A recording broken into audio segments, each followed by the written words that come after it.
This is a More Than Just Podcast production.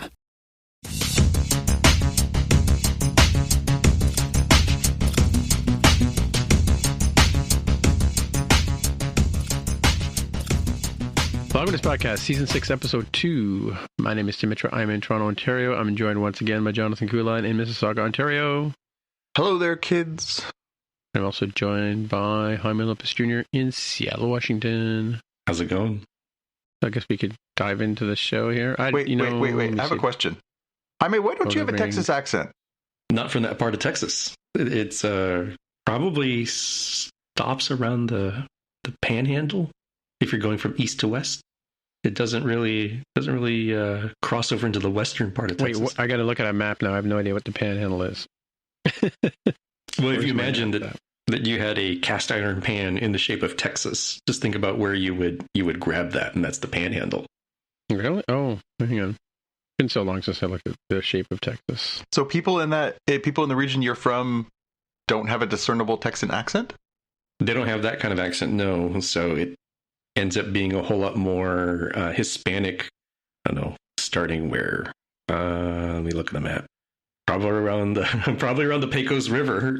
It starts becoming more like New Mexico in that style. So El Paso is at the tip of the Panhandle or not? No, it's the tip of the western point. That's El Paso, right? Where's the bottom of isn't that river that runs down there? Is that the border? It's like a river. The Rio Grande River, which feeds from the Colorado. Yeah. So if you're thinking about like the Lyndon B. Johnsons or any of the Bushes, they sound like coming from the eastern parts of Texas. You're thinking Dallas, you're thinking Houston, you're thinking maybe San Antonio or Austin. And it kind of still sounds like that, maybe a little bit of variation as you keep heading west. You hit the Panhandle of like Lubbock, Texas, for example, Odessa or Midland. But once you cross the Panhandle, east going west, you start getting into more of a Hispanic territory. Not following. So are you saying like the little squared off part at the top? That's the Panhandle, like Amarillo, Lubbock. Mm-hmm. Oh, so the top part, the northern part of Texas is that Panhandle, like up in the Rockies and stuff, right? Yes. It's really hard to see the shape of Texas on this stupid Apple Maps app. It's like the lines are so vague. Yeah, probably because it's in dark mode. Yeah, it's funny. I never really had a concept of where. I knew El Paso was like not anywhere near Houston or San Antonio or Dallas, but I didn't realize how far. Like it's basically New Mexico, right? Yeah. So my school's natural rival. So my school is University of Texas at El Paso. Our natural rival is the folks in Las Cruces, New Mexico, the New Mexico State University Aggies. Because if you look at a map, you'll say, "Oh, yeah, it's right there." The first major city going east to west that you would hit is not our state capital of Austin. You would hit Phoenix, and you'll definitely hit Phoenix first, and you can hit Los Angeles, I think, before you hit Houston if you were going, just kind of due east and west. Like it is a massive state. South border of Texas is Mexico, right? Correct. So. Like the other side of the Rio Grande, yeah. So the Twin Cities kind of thing that happens in that region is El Paso and Juarez in Mexico. So the whole region together is like 2 million people, but El Paso itself is around 700,000. So there's a big chunk of folks just in the other side of the border, but it's kind of like Minneapolis, St. Paul, or Pickam kind of regions that have a dual city relationship. Just this one has an international border between it. I feel like I've learned something. This is great. That's why people come to podcasts. That's right. It's our fun with maps section, right? Like fun with flags kind of thing. This is maps. Yeah, we'll get into fun with flags on another episode, I'm sure. Alrighty, so we have a bunch of fact check because I paid attention this time when I was editing. In fact, this one comes from fan of the show, Indy, my sister, who pointed out that Asimov the novelization by Asimov was done after the movie came out. The movie came first, and then Asimov did the novelization at Essex Voyage. And now that as soon as she mentioned that, I'm like, yeah, I remember, seeing that on the cover of the book because I do have the book and paperback anyway. And I think it was pretty common back then because 2001: A Space Odyssey was actually written by screenplay by Arthur C. Clarke and Stanley Kubrick. before the book was actually written based on the movie. But although the idea for 2001 was based on Arthur C. Clarke's short story, The Sentinel. And on the Annie Wershing fact check, I'd forgotten. So I, as you know, I watched The Rookie, Nathan Fillion's latest show where he plays John Nolan. Rosalind Dyer is his nemesis. She's a prisoner that he put away, and she's always trying to she's like a typical nemesis. She's trying to work from her cell and have people kidnapped and put in barrels and stuff like that. And she was a real challenge to John Nolan and the people from the LA precinct that he works in. But yeah, played by Annie Wershing. So I guess that character is also going to have to, pass on, right? So, and then on the Star Trek captain thing, we were talking about James B. Sicking, which is the Captain Styles from Star Trek: The Search for Spock. He was the Excelsior's captain, the smug guy. And that's the guy we couldn't remember the name of. He also played the proper and polished cop lieutenant on Hill Street Blues. Played Howard Hunter, and he also, by the way, I didn't know this, and totally gapped on the whole show because I haven't watched it in 1,000 years. But he played Dr. David Hauser, who is famously, wait for it, Doogie Howser's dad. Yeah, I remember the show, but I don't remember him at all. Yeah, and just on the follow-up, Jonathan mentioned, we were talking about Rick and his appearance on the season 3 premiere of Star Trek Picard. Rick Sarabia, I pronounced his name incorrectly last week. Rick Sarabia was raised in Ottawa, and I knew him from my studies at York University, but he's actually born in the United States of America. So he's actually American, not Canadian. We have to give that one back, John. Sorry. I feel betrayed. There you go. All right. See, we have too many of these secret Canadians, and it's nice to see that we sneak some of our own in there every once in a while, just to keep it fair. Yeah, infiltrating Canada, in fact, like as a sort of like double agent kind of thing, right? But the captain I was talking about on the show was played by Alan Ruck, Captain John Harriman, and he was the captain of not the Excelsior class, but he was from Generations. He's the doofus that lets Kirk take over the ship, or lets yeah, it's Enterprise C at the beginning of Generations, right? Oh, C. Okay. Oh, there's so much instant fact check. So the USS Enterprise B is in fact Excelsior class, named after the USS Excelsior. That was the prototype for the class, I believe. But the B was the one from yesterday's Enterprise. C is the one from Generations. No, C was the one from yesterday's Enterprise. It's the Ambassador class. Oh, okay. Yeah. Oh, right. I'm thinking backwards in time. You're right. Absolutely right. Yep. Yeah. It gets real weird. But if you don't think of release dates and you think of it of just designation, so ignoring the Constitution, that's exactly what I was original, doing. And the A, the B is Excelsior class, the C is Ambassador class, and then the D is Galaxy class.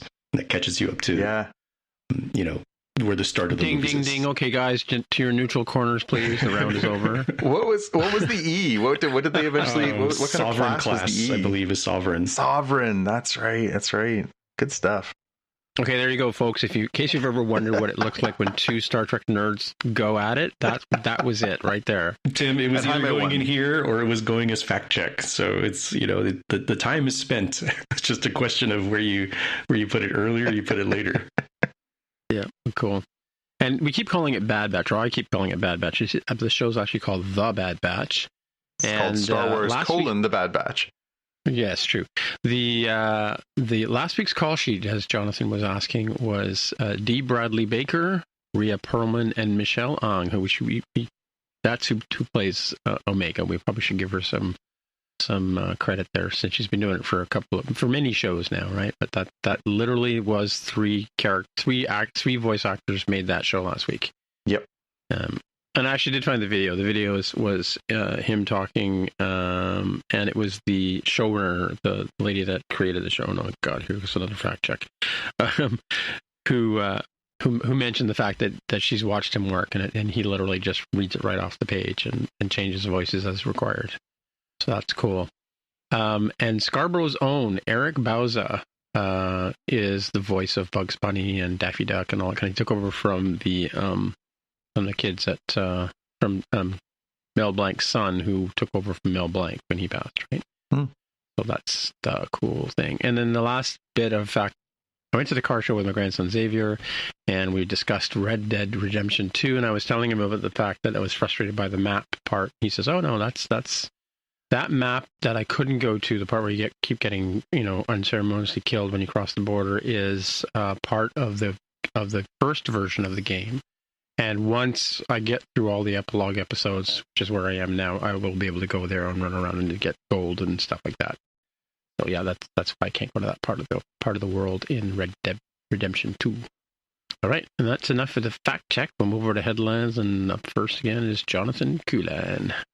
Yes, well, we got some interesting stuff this week.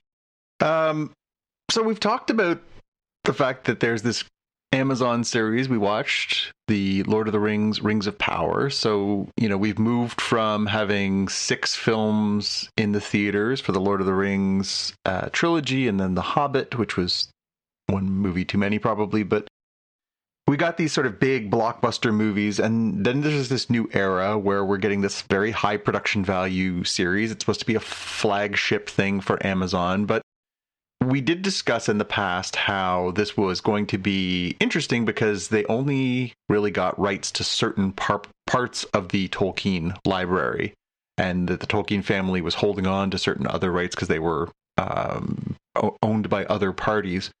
This week we got news of what exactly is happening there, so we're getting some new Lord of the Rings movies in the theater. There is a multi-year agreement with Embracer Group, a Swedish media company, according to the good folks at Entertainment Weekly, that they are going to produce more films based on Lord of the Rings and The Hobbit. They have not said yet what they're going to do, but they did say they are going to make more movies based on those properties. They explicitly say in this story that one of the things that was never really given rights to Amazon as part of their very large, I think it's $250 million US deal to acquire the Lord of the Rings television rights, they didn't acquire the rights to the Silmarillion. So that's the sort of last major piece of the Tolkien catalog that has never been made into a film. That seems like a possibility. But yeah, we're going to have a TV show coexisting, but not strictly speaking tied to movies that are coming out in the theaters. How does this make you feel? I feel very weird and violated.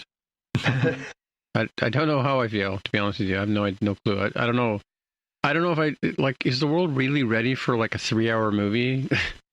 I'm assuming that they're going to be like the previous ones, right? That being said, Avatar is a 3-hour movie, just cracked. I think it's the number 2 all-time movie now. So I was going to say though, but yeah, like that was for you and me. That was like we had to pack a lunch and had to, find a babysitter for the dogs. And I know I ate the guy sitting 2 rows over because I was hungry.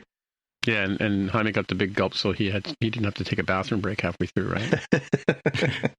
The secret is to not have a big gulp. The secret is to have a normal size, beverage of some sort, and you want to salt up before then, so that it takes time for your body to sort of counterbalance. I see electrolytes. That's good. He's got a strategy. Yeah. But for me, I guess it depends. This news is a little fuzzy to me. So if it's on the side of like reboots or remakes, I think I'm probably less interested. If it is taking stories from the broader, universe of Lord of the Rings, just like Rings of Power has been doing, I think that could be pretty cool. There's a lot of epic stuff that seems to happen in the vast histories that they have. So that might be cool. So it's kind of a wait and see for me at the moment until they have a little bit more concrete detail. I feel like this one falls into the category of didn't need it, but getting it anyways. And it could be good. There's a lot of different properties that fall into that group. But yeah, this is a weird one. Like the idea that it doesn't sound like they're going to remake the ones that Peter Jackson made, because what would be the point of that? And they're still quite well. They hold up quite well, and they're also, beloved. I think if they can explore different areas that doesn't just step on the TV show, my minor concern, and I hope that there is some provisions for this, is that they don't step on one another, the TV show and the movies, that there is like a time difference or something that isn't going to create continuity nightmares, because that's when it really starts to become unfun for the fans, right? This is going to be an eternal meme, but it's like somehow Sauron returned is is how they go with the sequel series. I don't know.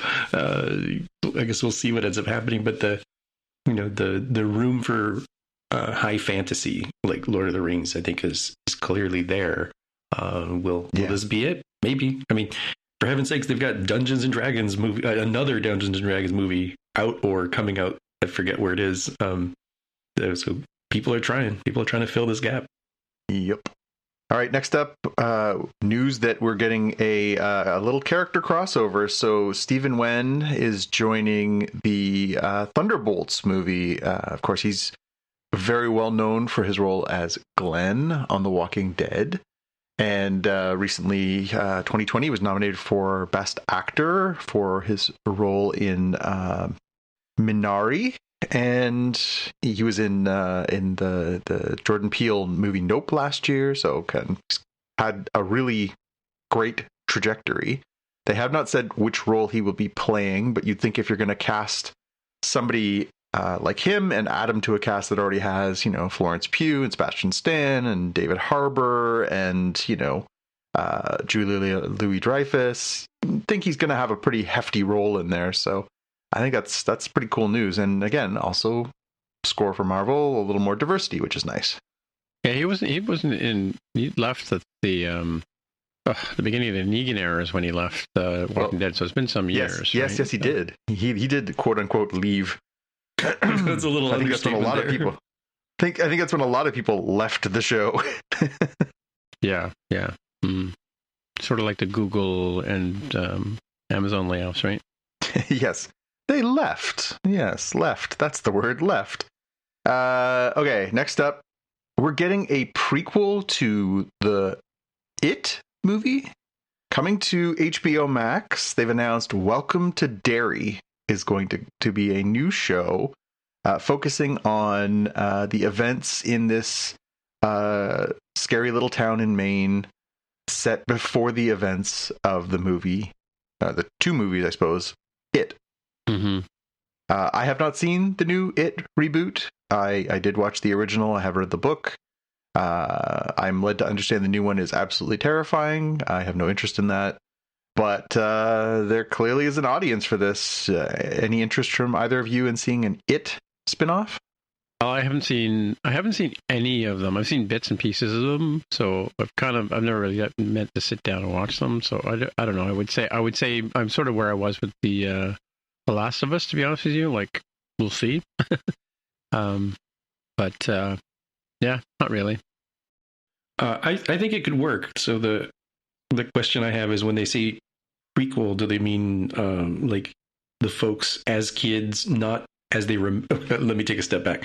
So the way that It works, whether you're talking about the modern movies or you're talking about the older one from the 90s, was, these adults come back to this, haunted town, and they, start remembering these terrible things that happened when they were kids. So the series kind of, or movie miniseries kind of goes back and forth between, oh, I remember when this really messed up thing happened, right? When they encountered it before as children. So I'm curious if this prequel series is for those kids, we get to see more than just the flashback memories of what happened, or given the premise of it having, been haunting this town for centuries, maybe it's, some other ancestors of some sort that were like founders of the city or town, so to speak. So I think it could work. I mean, it's probably going to be, it's a bummer of an ending because spoilers, with the prequel, it means that the Pennywise wins at the end. He has to, otherwise he wouldn't face the children that we know from the main series. Yeah, it doesn't. Right. It isn't very clear. It just says the creator of the show said, "I'm excited that the story of Derry, Maine's most haunted city is continuing." So yeah, I guess we'll see. I was going to say, well, maybe it's going to be like the Jokerization of Pennywise, right? Who knows? guess we'll see it in all its horror glory, or in some cases we won't. All right, I got a couple comic book things because this makes me happy. So, one of the hottest comics over the past number of 2-3 years has been called a series called "Something Is Killing the Children," a very popular book by James Tynion IV and Werthel Del Idera, and it has been just this like phenomenon in comics, published by Boom Studios, which is sort of, certainly below the big two status, a comic publisher. But it just sort of came out of nowhere and became this screaming hit. The number one issue is worth, hundreds and hundreds of dollars, thousands if it's graded. And it's really had a lot of buzz around it. And the series has been so popular that it really just became a matter of time before it became a show or a movie or some other adaptation. Well, we got news this week. It's coming to Netflix. So the creators of the Netflix series Dark and 1899, yes, the same 1899 that was canceled recently after one ignominious season, are going to be developing the Something Is Killing the Children TV series for Netflix.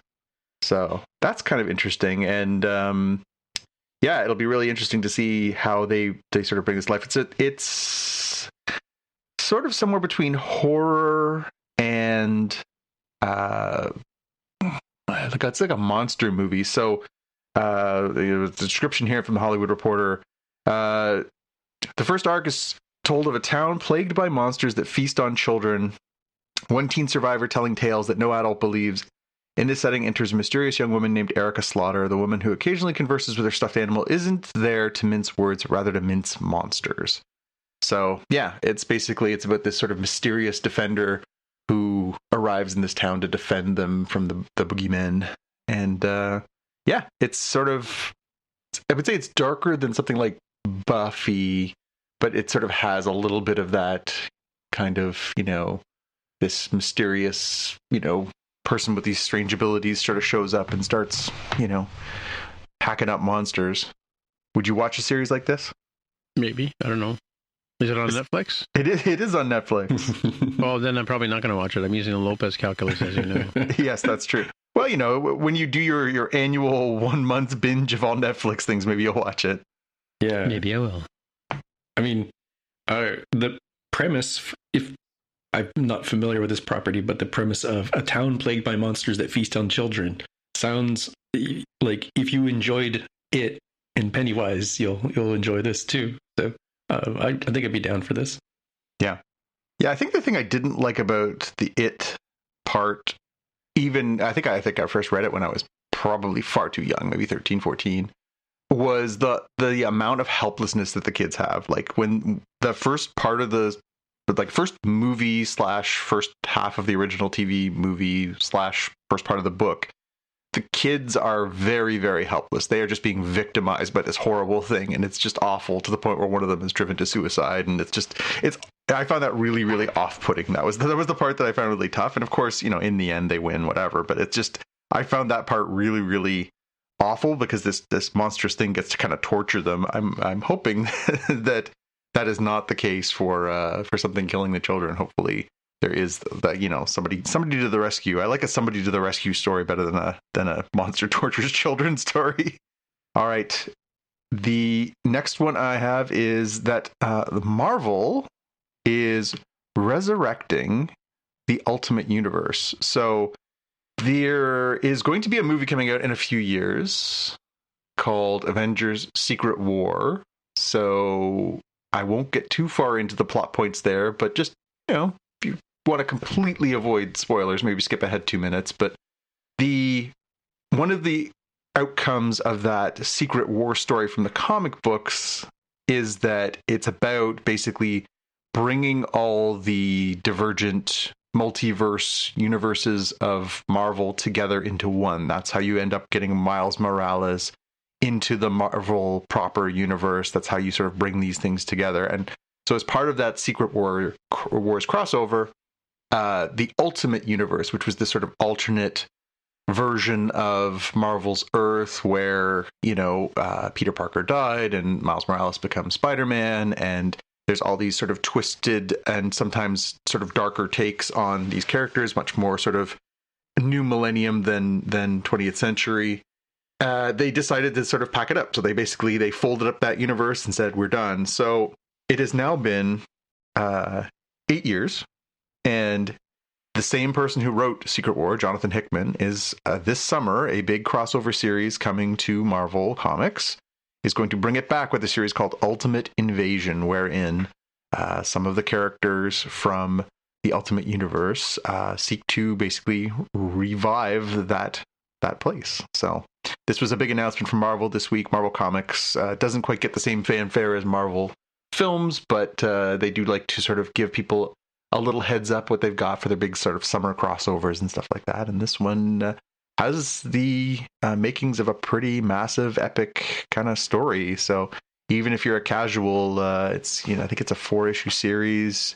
It's going to be drawn by Brian Hitch, who was a very famous artist, as well as one of the original, drew the Ultimates, which is the sort of Ultimate Universe version of the Avengers. And it looks pretty awesome. So if you're into that, it's coming. All right. Well, my next thing here is we lost quite a few Star Trek artists in 2022. We've talked about some of them already on the show. This video kind of goes through in alphabetical order and lists them off. Yeah, so it starts obviously with Kirstie Alley, as I said, in alphabetical order. John Aniston, I think is Jennifer Aniston's father. Yep. Kurt Bailey looks like. Gabrielle Beaumont, who is a director kind of thing. I can't read it right now, so I can't really, because the video won't load.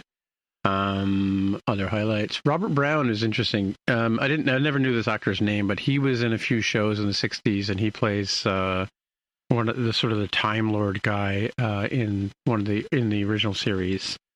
He was quite popular. You'd see him quite a lot in early 60s, westerns and stuff like that. Gary Bullock, another Tony Dow. Actually, he directed some of Star Trek: The Next Generation or Voyager, if I'm not mistaken. That's Jerry Mather's older brother, Tony, or Wally and the Beef. Louise Fletcher, we talked about her before. Laurel Goodwin is the other woman in The Cage. I don't know if you remember. Majel Barrett. Yeah, so she played the other woman, the other lieutenant that gets taken down to the cage with Jeffrey Hunter's Christopher Pike. Wayne Grace, Michael Hegarty, who is pretty much you'd recognize his face if you saw him, because he's been in a lot of sitcoms and stuff like that. Estelle Harris, of course, was George Costanza's mother, but she was also in Star Trek. Catherine Hayes, who played, I don't know if you remember, she was like an empath in the original series. Skip along on. Marva Hicks, who played Mrs. Tuvok, yeah. Right? Yep. Yeah. Marsha Hunt. Let's see who else. Leslie Jordan played Ferengi. I'm not sure if he's the brother of Quark, right? Sally Kellerman, of course, we talked about her. William Knight was a bit player on the original series. We had I didn't get to Douglas Trumbull too, right? Oh, Mary Mara, I think is her name. I think she played the foundling lady that we were talking about earlier. Oh, yeah. From Deep Space Nine, yeah. Yeah, there's another Nichelle Nichols, of course, we talked about her. This one here, I can't really read it. Valora Norman, she played the episode with the where the guy's the Fuhrer on the original series. She played the lady that helps them. Really weird. And we talked about Maggie Thieves, I think the woman from Mud's Women, Douglas Trumbull, we talked about him. David Warner was the Chancellor Gorgon in The Undiscovered Country, and he also played a Cardassian in a few shows. Yep.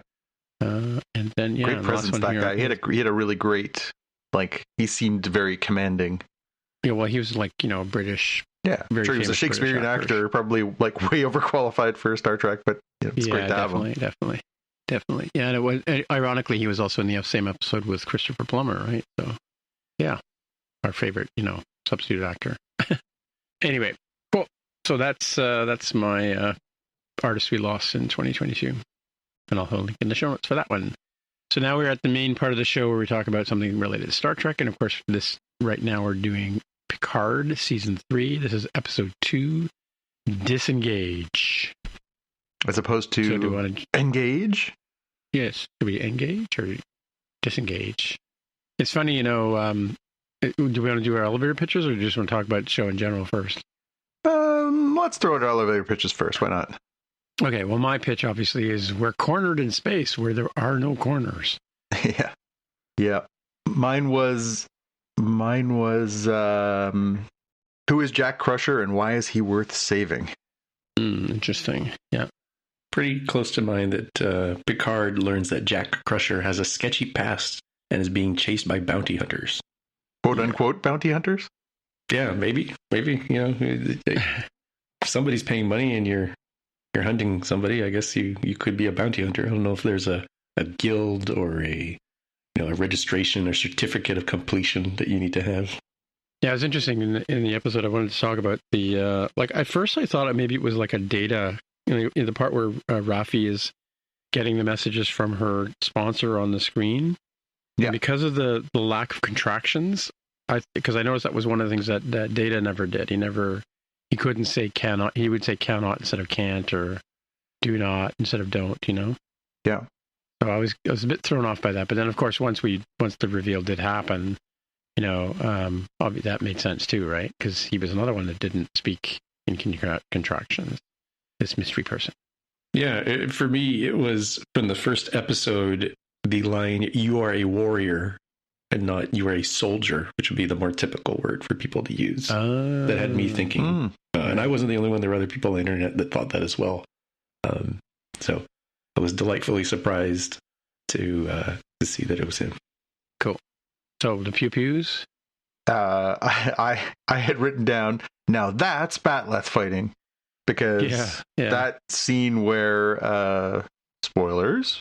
We'll just cover spoilers from here on out, kids. They'll lose their heads. Yeah. But when Raffi is trying to get to the bottom of exactly who used that technology to destroy the Federation recruiting center, or the Starfleet recruiting center, in the previous episode, she's sitting there with the Ferengi, who basically force her to take drugs, and then are going to basically they expose her for a liar, and they're going to kill her, and then all of a sudden, as she's having this sort of weird trip, we see this sort of blur of spinning batless as one person gets basically run through, and a couple more start getting sliced up, and it ends with the bad guy of the scene getting his lobes removed. So it's pretty awesome. I know we were talking about it in our sort of pre-show that this might be the first time we've actually seen a batleth used properly in the show. We see them, he's doing sort of the Tai Chi batleth moves. He does use it in sort of fighting, but it's usually often as like a sort of, he's almost using it as a blunt force weapon, not as an edged weapon. And in this case, it's a damned edge weapon, because he's just chopping people into little pieces. Yeah, definitely. Yeah, and the first time we've seen people get dispatched in sort of that, lose their heads, as it were, literally. Yeah, and actually, we were talking about that before the show. Aaron Stanford played Sneed, the Ferengi in this one, and he's the same actor that was the main star in the 12 Monkeys TV show, Canadian made show. Yeah, cool. Jaime, what'd you have for your pew pew pew? Mine was the throwing a ship at another ship. Kind of moment. Yeah. Also kind of really epic, yeah. Yeah, kind of a non-traditional one for the pew pew pews. But you're still... Yeah, like he said, what just happened? She says, they threw a ship at us. Yeah.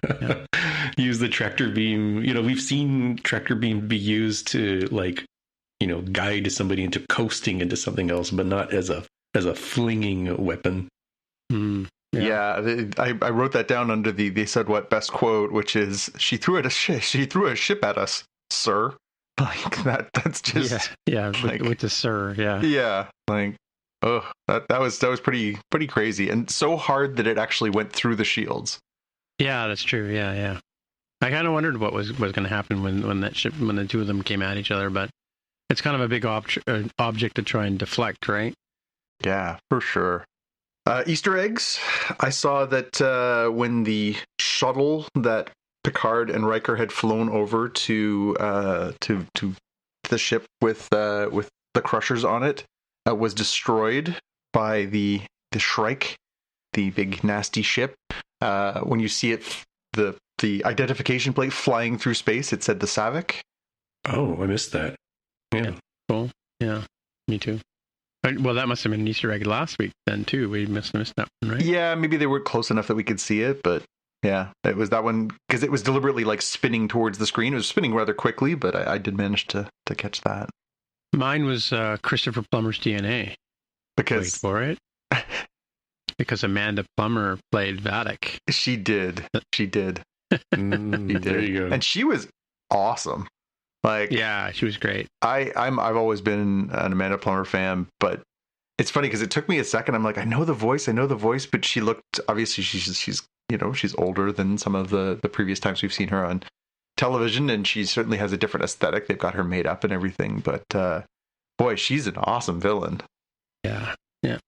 Well, she plays a good nut bar too. Like I'm trying to think, was it it wasn't Fisher King? Oh no, she's in Pulp Fiction, right? Yeah, she's Honey Bunny in Pulp Fiction. Yeah, she's the one who, along with Tim Roth, robs the diner and has that great scene with Samuel L. Jackson in the diner.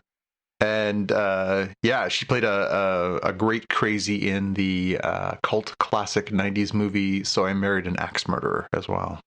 Also, really very, very good. But she's great in everything. She's a really talented actor. And man, she's chewing the scenery, but in like the best possible way. Like lighting up the cigarettes definitely. And blowing smoke, and like I love that in like the 25th century. Yeah, she just waves her finger when they throw the ship. Yeah, that's crazy. She just gestures. Yep. Yeah. All right, let's get to the quotes. What do you got for quotes? I was going to say mine was also the we're in space but there are no corners, right? So. Yeah. We're essentially cornered in space, which has no corners. And that was Shaw, the captain of the Excelsior? No, the Titan. I had, you boys are in so much trouble when Riker and Picard returned to the Titan. That was just the way that he delivered that was very funny. She threw a ship at us, sir, was definitely up there. And I thought that was a great line, and I think it's going to come back again. And I think this was directed at the audience, not at Picard, but when the Jack Crusher character has been put in the brig and he's speaking with Admiral Picard, and he's basically saying, you don't really know my mother, you haven't talked to my mother in years, and he says, ask yourself, is there anybody you know who is still the person you knew?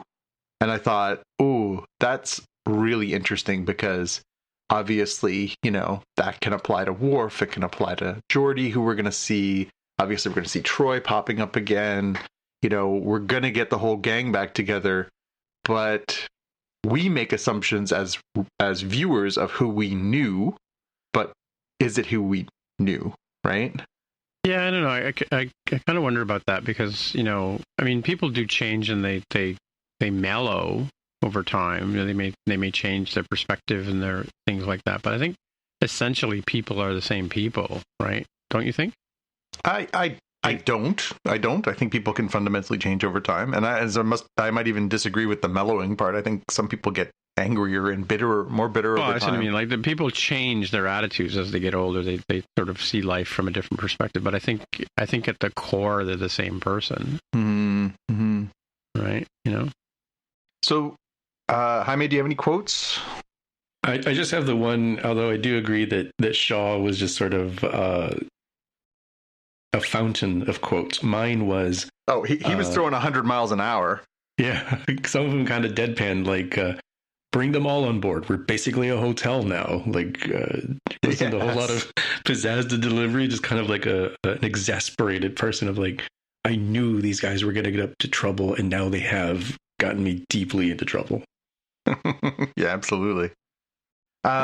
So for the big question, I had two. I wrote one down here, but I have two. So the first one is, we didn't really talk about it last week, but I think we all had it in our minds that because of the British accent, handsome looks and all, there was a little bit that was like maybe Picard's kid, alternate dimension, Jack Crusher clone. What were the possibilities?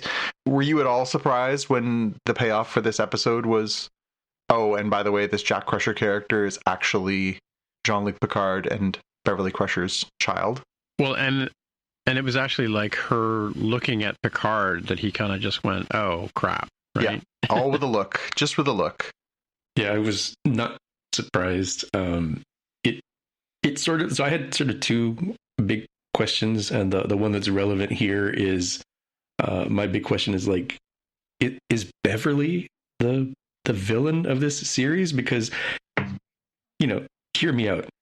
What kind of wicked, sick plot does she have here where she has a secret son with her former lover? Okay, happens. But when you put on top of that, that son is named after her deceased husband, right? Jack Crusher.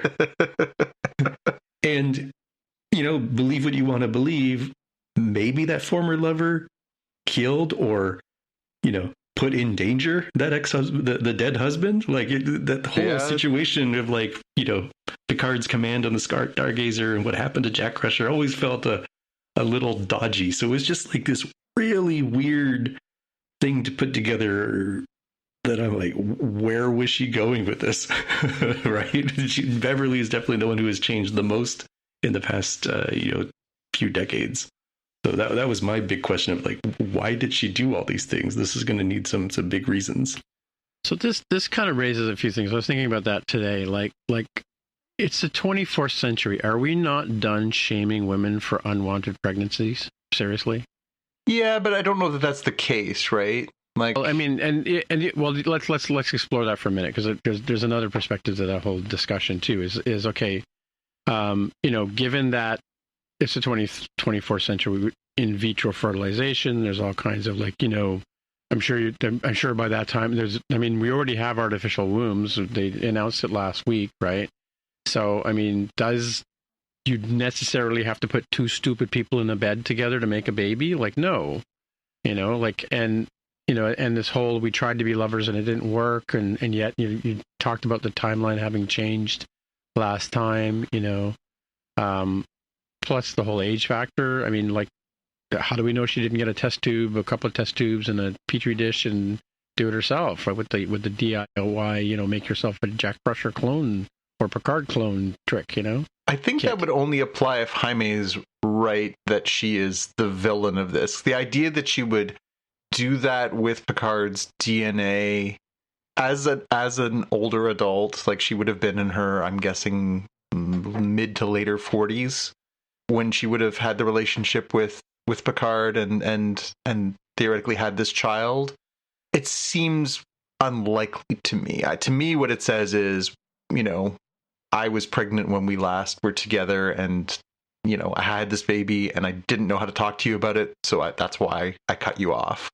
Which is a bit of an old trope, but I think that's probably the most logical explanation. Trope, yeah. Or you didn't want the son, or but he would never give up the Enterprise, like the old Kirk one, right? Yeah, exactly. I will put just a smidgen of water on the idea of her being the bad person in all this, just because of the opening scene of this episode where we flash back to 2 weeks ago. Jack Crusher is trying to get past an embargo on a planet to try and deliver medical supplies / Romulan ale / weaponry, and is stopped by these inspectors and basically bribes his way out of trouble. And while doing that, the lead inspector sort of goes around the corner and says, tell the marked woman we found him. Now, we can say whether or not the marked woman is Vadich, or someone else to be determined later. But for now, I think that rules out Crusher. True. And did you notice that I kind of read Jack's body language that I'm glad he didn't check this particular case? Like, when because he shows him the wrong, Inspector finds the Romulan brandy, and then he shows him the weaponry, and that's where they negotiate the 30% cut or whatever, right? And then as he's walking away, he kind of smugly puts his elbow down on top of another box, which they didn't open, thinking, oh, yeah, this is the really good one, right? But by the same token, though, they're kind of like Med Sans Frontier, where they're trying to get the medicine to the people that need it no matter what, right? Yeah, I guess that, again, it depends on how you interpret it, because then you get, later in the episode, you get Picard basically reading stuff off, and they're, pointing out that, he certainly was not above, breaking rules, but also that they were, pretty pointedly willing to break some eggs to make some omelets, right? Like, they were certainly, not afraid to trade in arms in exchange for medicine in order to get things done. Yeah. Okay, so my other big question was, so the first season of Picard was Borg, and it was about the Borg, and then tied into Data, and it, however you felt about the first season, it definitely tied into the roots of Picard in a very important way. It explored his mortality, it explored his relationship with Data, it explored his relationship with the Borg, and having played a role in sort of, their destiny. There was gravitas to it. You can decide, your mileage may vary on whether or not that worked for you, but that was sort of the purpose, I think. Season 2 was, again, about the deeper parts of Picard. It was about, his relationship with his mother and his father. It was about the, relationship again with the Borg. It kind of got to the root of some very important parts of Picard and who he is and sort of what his whole life has been about. So if we take that formula and apply it to season 3, we're 2 episodes in.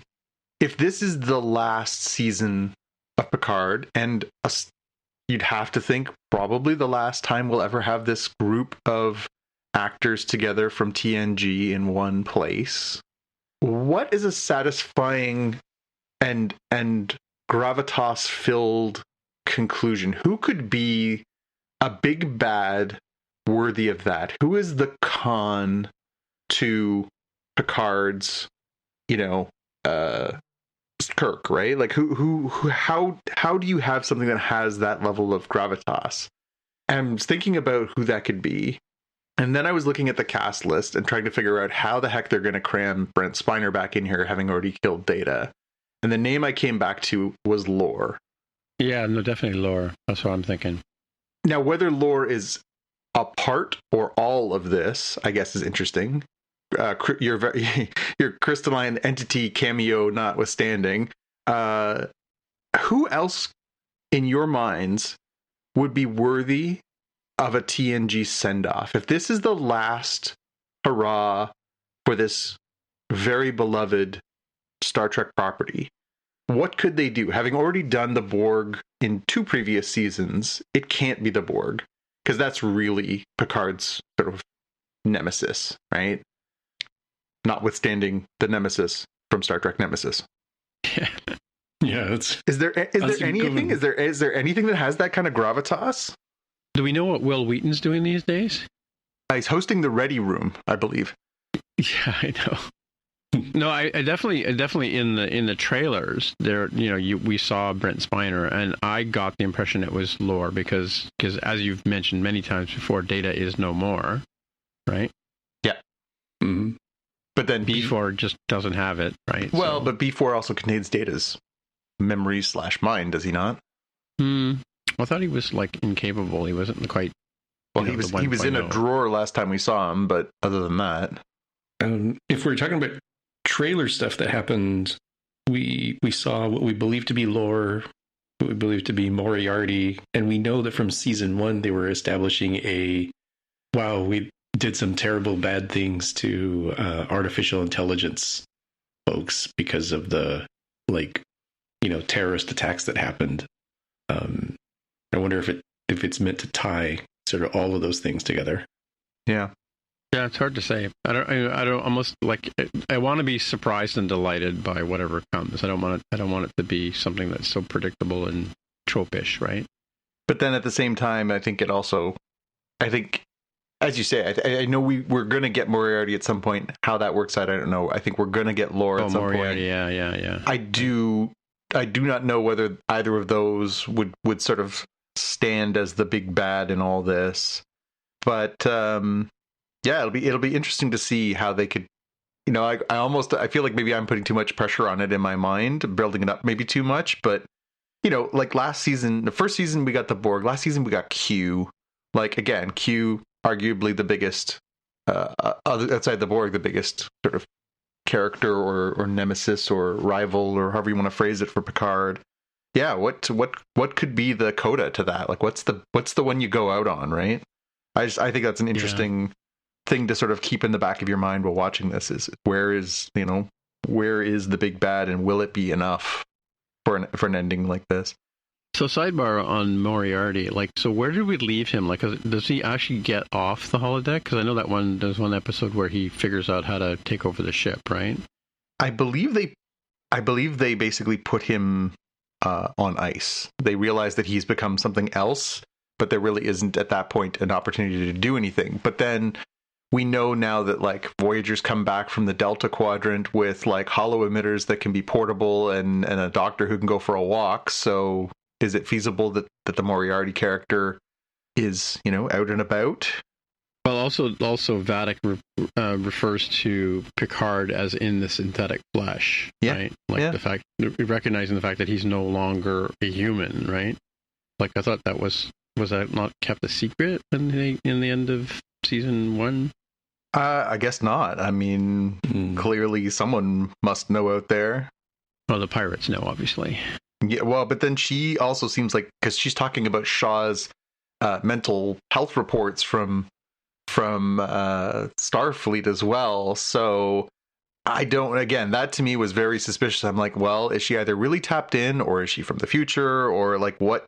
How would she have that level of knowledge?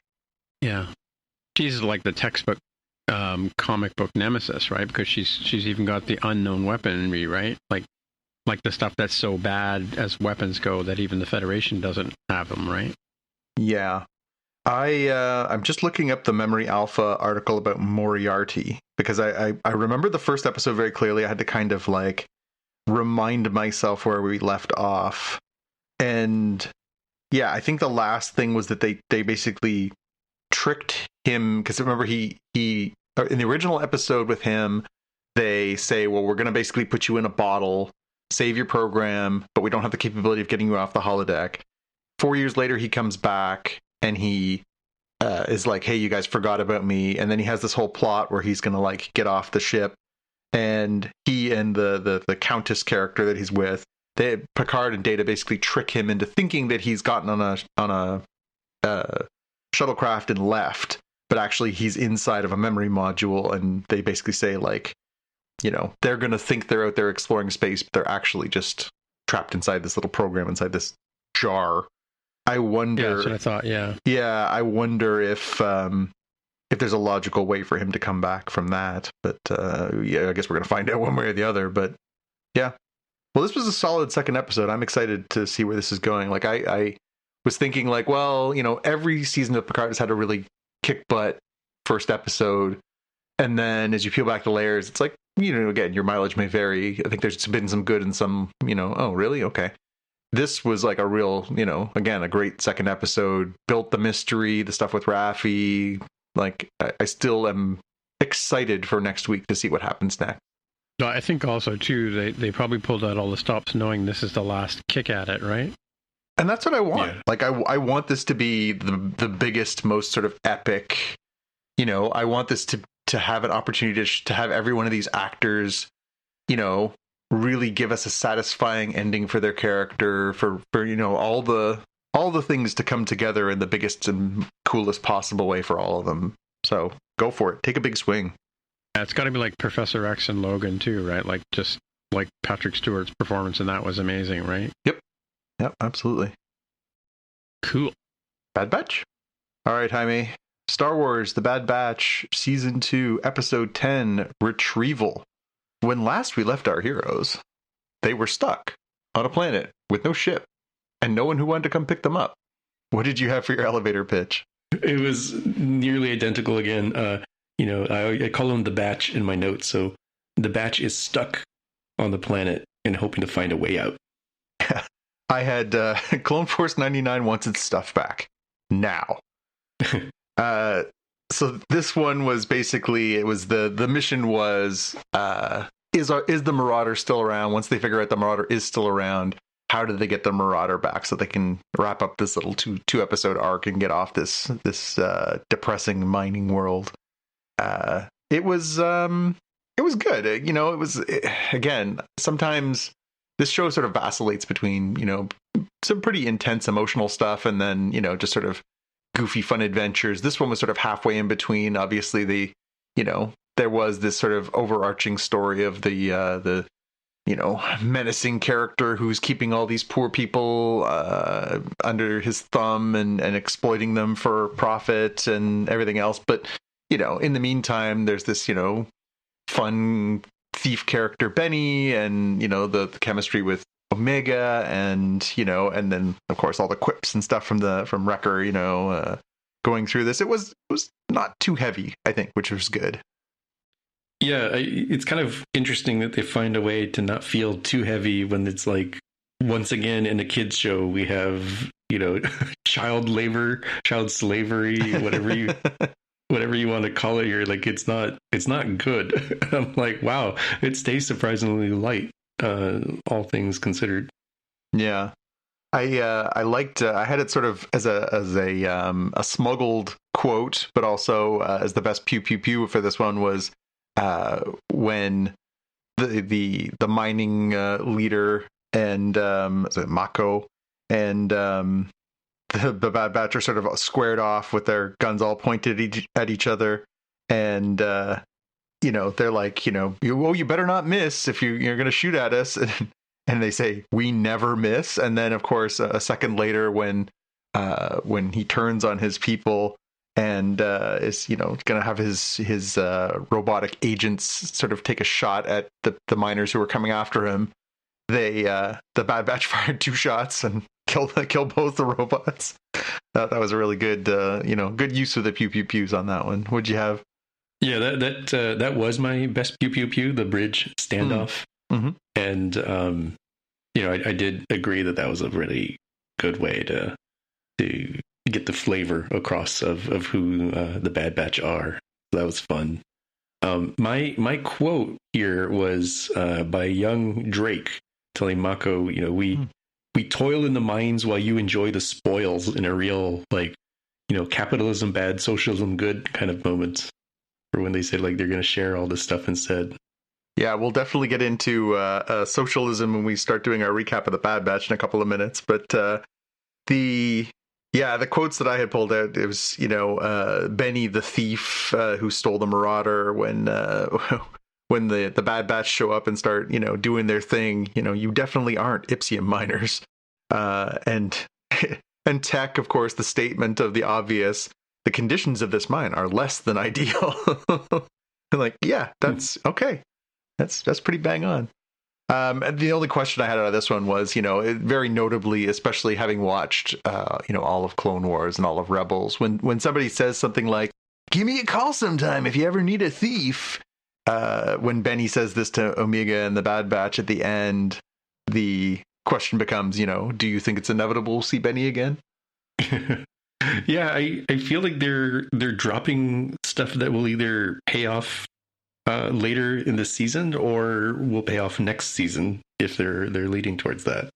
They're leaving openings for a lot of these other folks, both friends and foes, to come back later. Yeah, I think it's one of those. That's what that's how J.K. Rowling writes her books, right? You leave a trail of breadcrumbs, and you never know which way you're going to need those breadcrumbs to go, right? You just keep dropping references to things. That way you can pick it up later if you need to. Mm-hmm. Mm-hmm. But again, it was good. As a little two-parter, obviously the first episode was a little heavier. They were dealing with losing Echo and Omega's feelings and Tech's feelings and stuff like this. This one was a little more sort of lighter and in spite of the child labor and the oppression. it was good. And of course, it sort of wraps up in a nice bow with, them getting back to their ship and taking off. So I think we hit the reset button for next week's episodes. And hopefully we'll get something fresh. The Last of Us, Season 1, Episode 6, Kin. This was certainly not quite as heavy as last week's episode. What did you have for your elevator pitch for The Last of Us this week? I didn't write an elevator pitch because it would end up being sort of kind of a weird transitory one, right? Where Joel reunites with his brother for a minute and then heads out heads along to the next adventure with Ellie. But the elevator pitch doesn't do justice to what I think ends up being sort of the heart of this one, which is, superficially meeting one of the goals that Joel had, right? Before he even, took on the task of helping Ellie. He, from the beginning, was wanting to find his brother and reconnect, right? That's why he was trying to do the telecommunication stuff. And seeing that his brother is somebody, a little bit or perhaps a lot different than what he remembered is kind of another thing for him, where Joel seems a bit sort of stuck in his ways, a bit stuck in the past. And he's starting to see evidence of hey, this dude is like a responsible guy as part of this little society. And oh, by the way, he's married and they're having a kid. And it's just like almost like Joel's moment to decide, what is it you're like? Are you really on this trip? It was kind of convenient to all right, as long as I'm heading west to see my brother, I guess I'll help Ellie. Now it's like, you have seen your brother. You could dump her off on the side of the road if you wanted to, and no harm, no foul for most people. Nobody's going to know. And instead, he does seem to contemplate it for a while, right? Of hey, I'm traumatized. I can't do this. I'm broken. I can't do this physically or emotionally. And ultimately decides, no, I'm going to do this. I'm not sending my brother. It's me that has to see this to the end. That's a really long-winded way. It doesn't make a good elevator pitch, but the heart of this felt like the real call to action for Joel of there's no turning back now, right? Yeah. I mean, mine was sort of along the same lines. The long trip west finally pays off in one of the ways, but it goes bananas in the other, as they end up with a bit of a dead end on Ellie's side of the mission. You're right, though, Jaime. I think it's funny because there has been a lot of emotion in this show. We talked about episode 3, a very beautiful and poignant episode that didn't circle around Joel and Ellie. And then, of course, the last 2 episodes, two people who were not dissimilar to Joel and Ellie in the two brothers who, their story ends very, very tragically. Here we sort of flash forward and we know that the two of them, they haven't found another vehicle. It looks like they've been just kind of hoofing it from Kansas City to Wyoming or Western Alberta, depending on your perspective. And it's funny because, they start out by sort of showing them having this sort of, they've clearly grown closer. They have this relationship. Joel still got his guards up a lot. And you see that really sort of fraying. And this is the moment where, you're right, he has to kind of make this choice, he's been closing himself off. He clearly closed himself off to Tess, even though, a part of him clearly loved her, but he kept himself so closed off because he was so devastated by losing his daughter. Here we see, his relationship with Ellie. He clearly is very, very attached to her, and he's so scared of what could happen based on that feeling that he had for his daughter and the tragedy that happened there. And it just sort of is starting to crack him in half. And the way that he finally comes around to it is to sort of finally acknowledge it and be like, yeah, you are my responsibility and I'm not your dad, but I love you and I need to take care of you and I need to see this through. And it was really, in spite of being, sort of I don't know, maybe sort of a through episode. It wasn't necessarily there was no big set piece. There was no big, action scene. But this definitely was a really, really important episode for understanding Joel and Ellie's relationship and what's going to matter to them going forward for the rest of this entire series. And the fact that they really are, it is the two of them. It's not just Joel and Ellie. It's Joel and Ellie, right? Like we're one group. And I thought that was really beautifully done. I think this was Pedro Pascal's best performance so far. He was really, really quite captivating in this.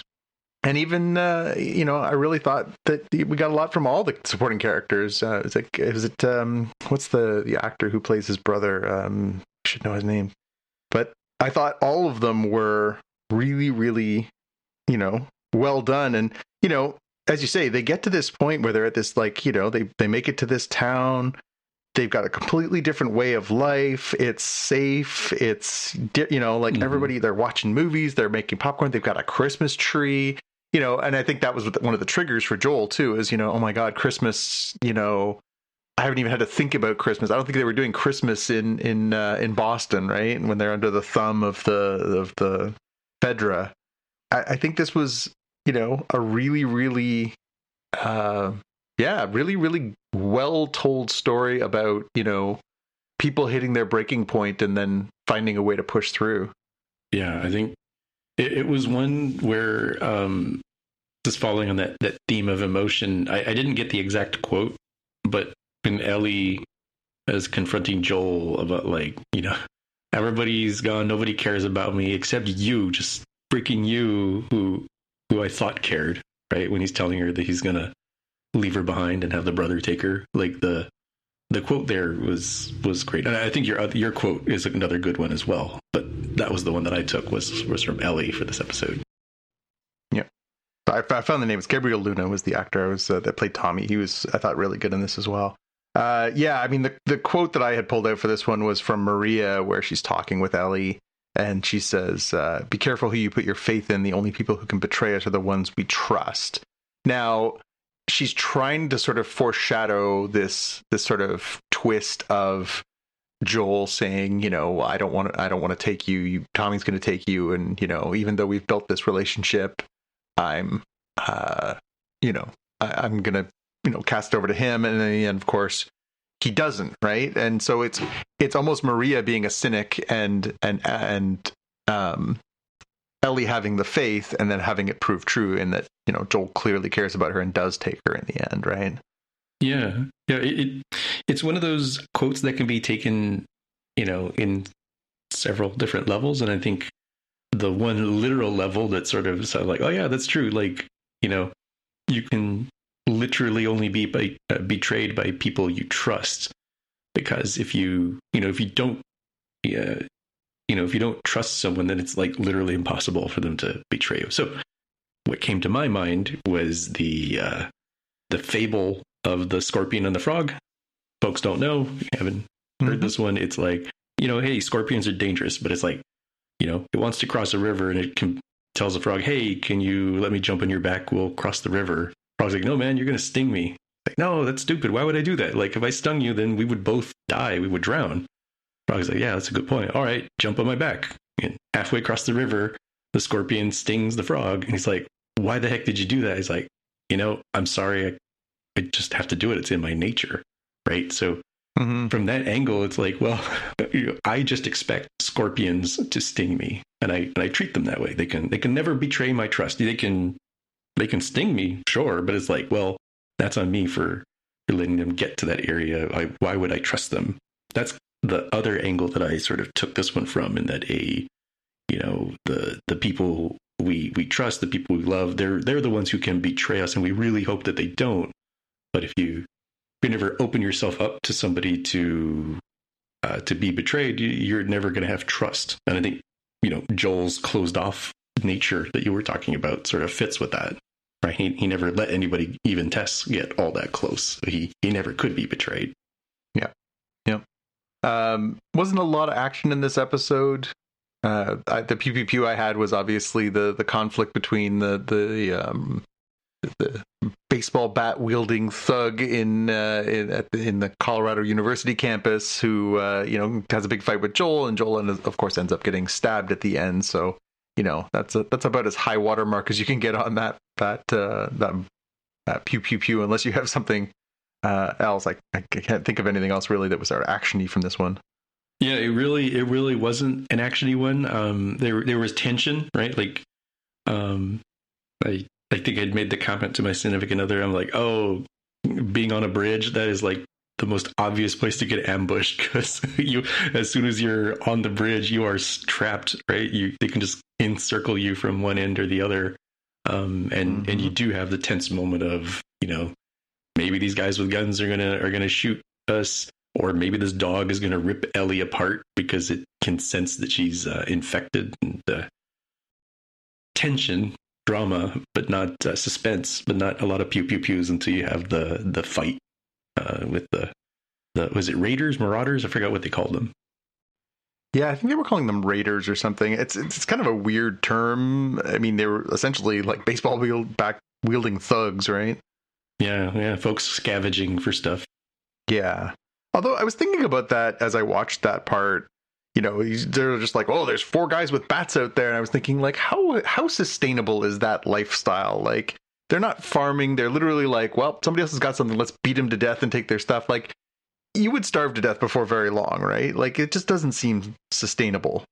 Yeah, a lot of these things seem kind of tough. Like the handful of things I could think of lasting forever are like, roaches and Twinkies.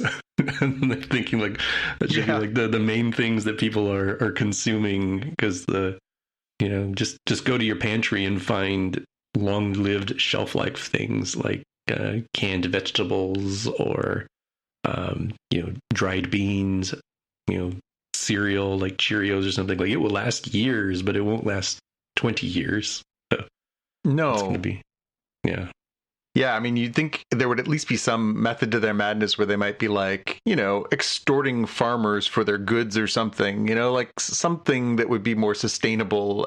Go run an extortion racket where you basically threaten to bash people's heads in, or a protection racket where you're like, hey, you give us stuff, otherwise we're going to, let people come and get you. But the idea of just like walking around with bats wailing on anybody you encounter just does not seem like a sustainable food source.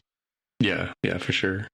For the Easter egg, I think everybody had the same Easter egg this week, which was spot the crew. There was a bunch of different articles. I've linked one into our show notes here where you can see the still image. So apparently, I didn't see it in the moment. I certainly wasn't looking for it. Congratulations to those people with eagle eyes who notice these things. But apparently, in that scene where they're crossing the rail bridge, if you look to the left bottom of that, you can see a few members of the film crew standing around on the riverbank while they're doing the aerial shot. And people are, of course, making the comparison to the coffee cup left on the table during Game of Thrones. I'm sure, just like the coffee cup, they will edit them out and it'll just be an anecdote from the past. From that altitude, honestly, I didn't even think that they were people. I just thought that they were rocks or trees or something. It never occurred to me that those were people standing there until I saw like the blown up image. So I think they're kind of a lot of people making a mountain out of the molehill here. What was your take on this one? Yeah, I did not notice it in real time. And looking at the pictures, I'm like, it's a little bit different than the coffee cup, the Starbucks coffee cup in Game of Thrones, which like, literally couldn't happen in universe, right? Here in universe is like, hey, Ellie and Joel didn't notice these people who maybe raided and said, hey, get your guns, because we were doing some stuff over here. We saw some people crossing the bridge, right? Like, they probably will Photoshop it out and re-upload and remove it. But it seemed less egregious than the Starbucks coffee cup. Although I have seen now in the link that you put, there's like tweets and stuff that people have where they like photoshopped in coffee cups to cover up where the crew is. Yeah, no, it really has been quite the meme fest this week. People are having a lot of fun with it, but as I say, it didn't distract in the moment for me enjoying the episode, and so therefore, c'est la vie. It is what it is. Obviously, you want to avoid those things, but I'm very confident HBO will just edit them out and you won't even notice going forward. But the big question I had this week, so when Joel and Ellie arrive at the university in Colorado where they expect to find the Fireflies, and they're trying to get Ellie, obviously, to them so that they can try and, get her blood to try and find the cure, the vaccine to this mushroom nightmare that they're living in. So they get to this building and they see, I don't know what's a group of monkeys called? A herd, a pack? What does one call a group of monkeys? I'll have to look that one up too. Might vary. Like, I think baboons have packs, but I don't know if that's true of all types of simians. Yeah, we'll have to look that one up. But there's these wild monkeys who clearly were research animals that look like they've been released, and this sort of ghost town environment of this university campus. And it did sort of spark in my mind, why would this mushroom or fungus-based virus only infect human mammals and not all mammals? Do you have a sense of this? Like, to me, it seems very odd that something that would be able to sort of get into, like, because they say initially in the first episode that, cordyceps can't get into human bodies because human bodies are too hot, but then it adapts because of global warming, and then it starts to spread and it gets into the food supply and yada, yada, yada. Wouldn't the monkeys also be susceptible to this? They are obviously not distant relations to human beings. Yeah, I don't recall if there's anything from the game that ever talked about this, even in a hand-wavy way. I think they are going down the path of, like, the scientists in Indonesia, like, didn't even believe that this was from humans until they showed the sample of, like, oh, cordyceps cannot live in the human body. So it doesn't go too deep into the science in this show, but it does seem like they're hinting at, like, just ignore the fact that, like, things like COVID can go to other animals. But it is also true that there are some human diseases that never cross over to, even closely related animals and vice versa. It seems a little bit based on, some of the particulars around, antigen response, immune response, and sometimes just chemical stuff, he said with air quotes, of like, hey, they're 98%, the same as us, but that last 2% is a big difference, right? So I think, Yeah, and it got me thinking about other animals. Like, obviously, Joel, there's a running joke in this episode that Joel wants to run a sheep farm, that if he had his, if the cure comes, what would he do? And he says, I'd like to have a sheep farm. It just got me thinking about all of the other animals that, of course, we see animals in the, they're riding horses when they get to Wyoming, and all these other animals. It just started getting me thinking of, like, well, why one and not the other? To me, that didn't make a lot of sense. But you know what? I'm going to take this as a personal mission. I do have a colleague and a friend at my office who's an epidemiologist and studies the spread of diseases and stuff. So perhaps I'll hit her up the next couple of days and see if I can get an answer that I'm satisfied with. Although she's a nerd like us, and I'll be curious to see if she has a take on this. Yeah, that was a good one. I also, just before we go on Last of Us, I wanted to give a little shout out. So the couple that Joel and Ellie sort of crash up on when they're trying to get directions at the beginning of the episode. Of course, the male in that scene is the legendary Graham Greene, very famous Canadian and Indigenous person living in Canada. And of course, nominated for an Oscar for Dances with Wolves. Very, very famous performer and an absolute icon, especially up here. The other actor was somebody people might remember, but may not. I don't know if you're old enough to remember Northern Exposure, Jaime, the show set in Alaska about this sort of fish out of water story about this big city doctor who ends up in this rural Alaska town as the doctor. But Elaine Miles is the name of the actor, and she played this great deadpan, she has this beautiful voice and this beautiful deadpan delivery that she used on that show for years, and she was just an absolute fan favorite. And to see her again after it's been a fair bit of time, I really don't think I've seen her in much else, to come back, and she's essentially playing a very similar character to that, where she's bantering back and forth with Graham Greene, was just an absolute delight. I thought she was great, and I'm as cameos go, those two were amazing. It was kind of interesting to see here that, like, I hadn't thought about it until you sort of broke these things down, that when Joel and Billy encounter the couple, both males are like ready to pew pew pew each other, and the ladies are like a little bit more chill and relaxed in a different way. Like Joel's like, hey, like, you should be staying up there because I might have to shoot this couple depending on what happens here. And Ellie's like, come on, it's fine. Like, we're not going to hurt anybody. We're just looking for information. The other deadpan delivery you said for the lady of like, hey, they didn't hurt me. The husband's like, you made them soup? Yeah. Yeah, no, it was, again, I think obviously it's nice to have some representation there. I did see, a number of people commenting, particularly people who identify as Native American or Indigenous people in Canada, commenting and saying, it makes perfect sense that these two Indigenous people would be like, no, thank you, white people. We'll be out here doing our own thing. And I thought that was a great way to look at it. Like, yeah, we don't want to have anything to do with whatever it is you're trying to do over there. We're going to live in the woods. We're going to hunt. We're going to make soup. It's fine. Yeah, live the ways that we've done before. We weren't involved in any of your mess. We just happened to benefit from being out here.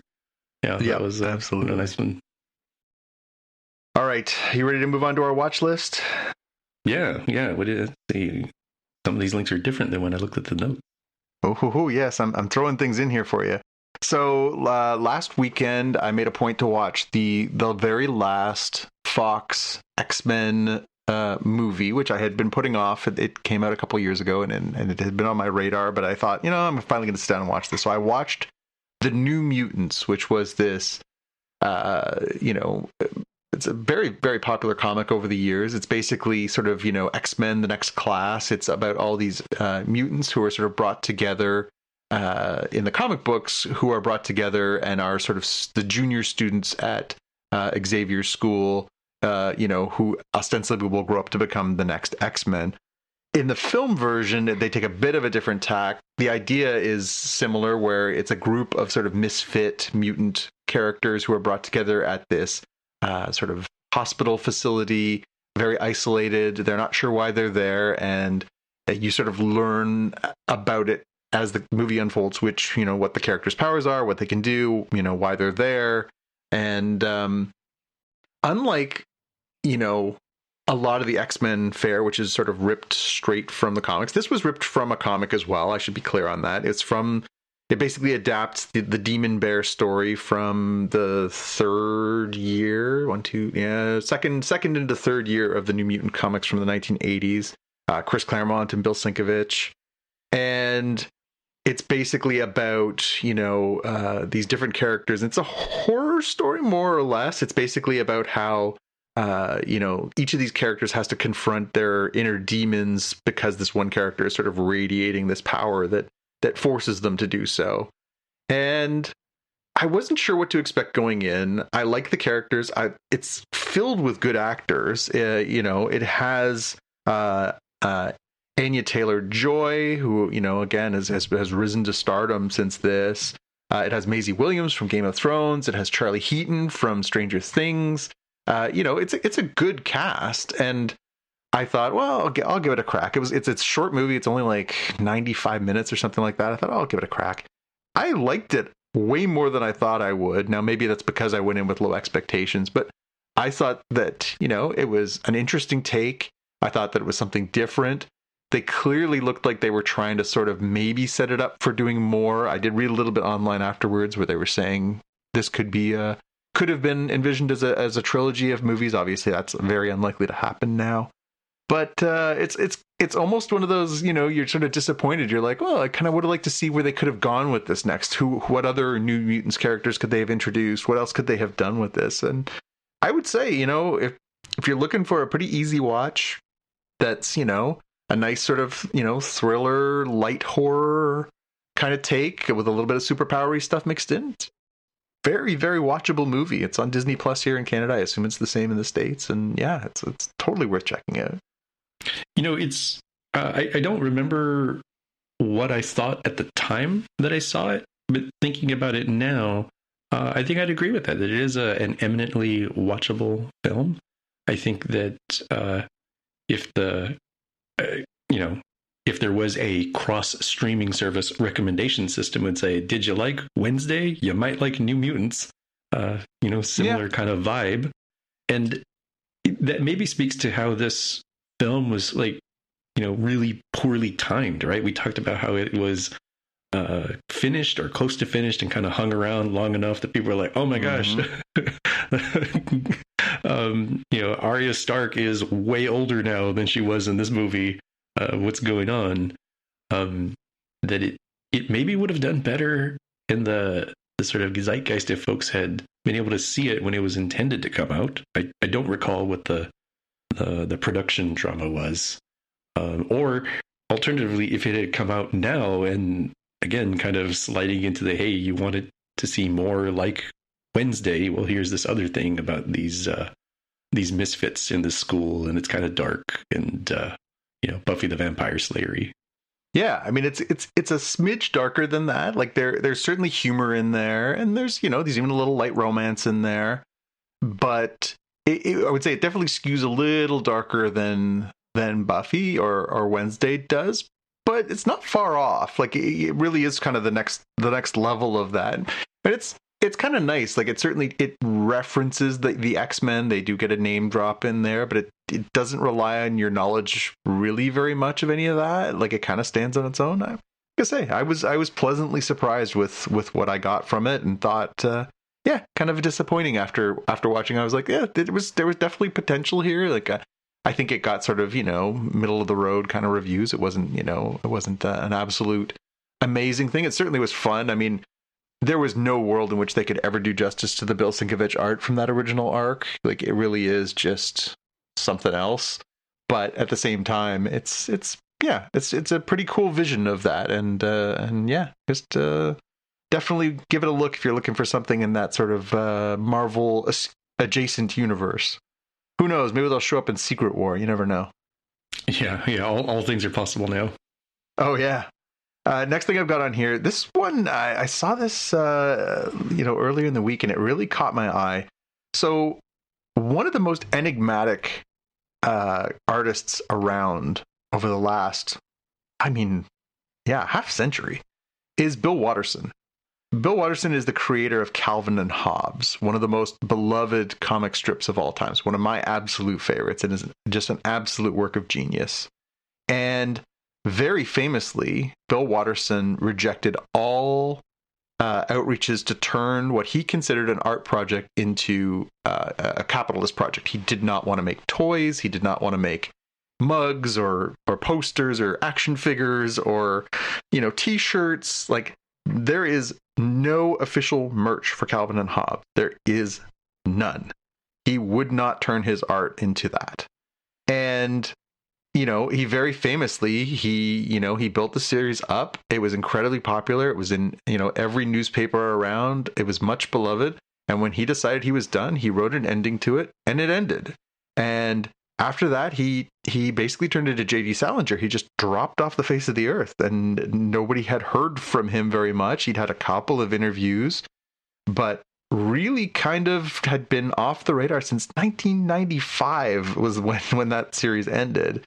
And it was announced this week that he is going to be releasing his first book in almost 30 years.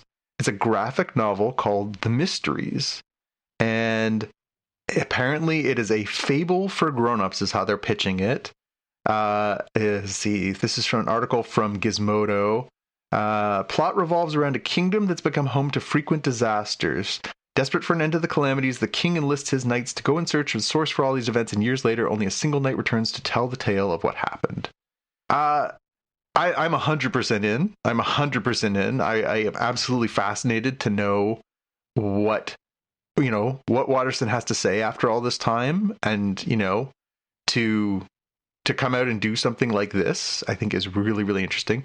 It's not coming out until October the 10th, so it's a 72-page graphic novel, so something should be fairly easy to pick up and read.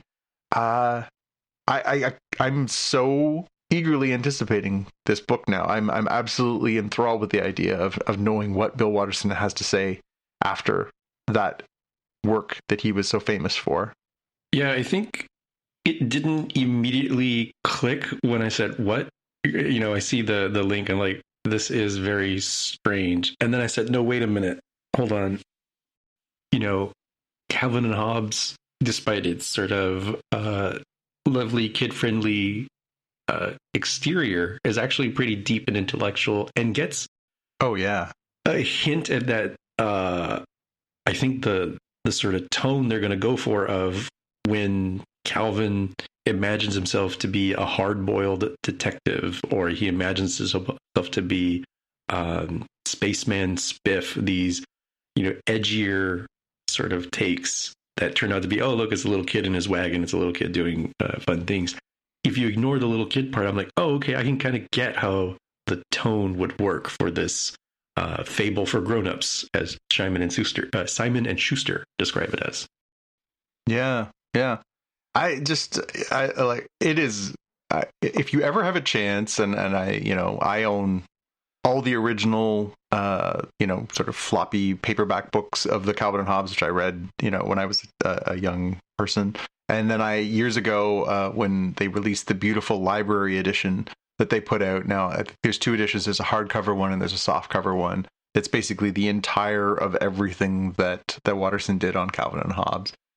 You're right, Jaime. It's an incredibly thoughtful and poignant, for somebody who was basically doing a 3 to 4 panel strip and then a Sunday edition. It's really nuanced and you're right, cerebral and deep in a way that kind of transcends its form. And as I say, I mean, I'm a Bill Watterson fan. I'm in. I'm 100% in on this. I'll have my pre-order up very, very soon on that one because I'm just, again, it for me, this is, for the generation before us, I think this would be if J.D. Salinger came out with a book after 30 years, right? Like, I think everybody was like, well, the 3 books were amazing. What else you got? And he was like, yeah, no, I don't have anything else to say. Leave me alone. I think that was what a lot of people regarded with Watterson was just, is he ever going to come back and have anything to say? Or is he just like, I said what I had to say and I'm done. So the fact that something else is coming is just, I absolutely can't wait. Yeah, it's really cool to see that sort of stuff happen. And last up for my watch list, I have just the absolute no-brainer of no-brainers. But by the time you hear this, we will be mere days away from the Mandalorian Season 3 premiere, which is coming March 1st on Disney+. I had this down as my most anticipated series this year, in spite of it being a pretty stacked year for really cool properties coming. When you think about, I actually contemplated going back and watching a little bit of season 2 again this week, just because as I found myself ruminating on it, I was like, damn, that was a good episode. Damn, that was a good episode. The last season of this show brought us the live action debut of Ahsoka Tano, brought us the return of Luke Skywalker, brought us, all these incredible, moments, the return of Boba Fett, like, we got these incredible Star Wars, moments. You look at the trailer, which we'll have linked in here as well. We see there's lots of Mandalorians. Obviously, there's a bigger story there, continuing from the Book of Boba Fett episode that involved the Mandalorian and Grogu. We see, Grogu obviously getting more comfortable with his Force powers.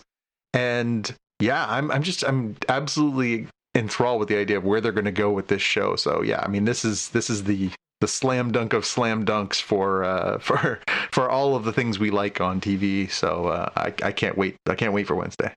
Yeah, it'll be pretty great.